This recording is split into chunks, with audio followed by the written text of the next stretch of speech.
আজকে আর কালকে রাখি পূর্ণিমা, সেটা সবাই জানো। যার যার ভাই আছে তারা তো রাখি বাঁধবেই।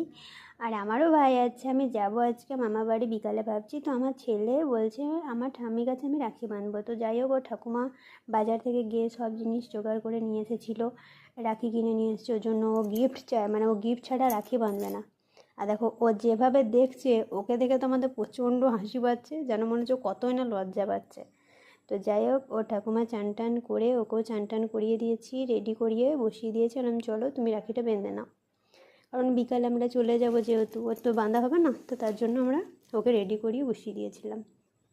তো দেখতেই পাচ্ছ রাখি বাঁধতে, দেখো ওর তাকানোর তালিকাটা শুধু দেখো, মানে ও এমন দেখছে, মানে ও কতই না লজ্জা পাচ্ছে। এখানে লজ্জা পাওয়ার কী আছে, আমি তো কিছু বুঝতে পারছি না।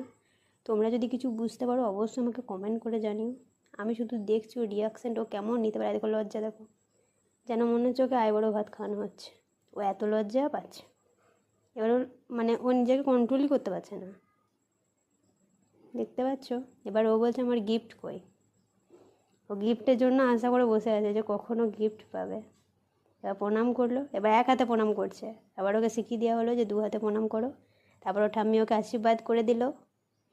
এবার ও পেয়ে গেল ওর গিফট।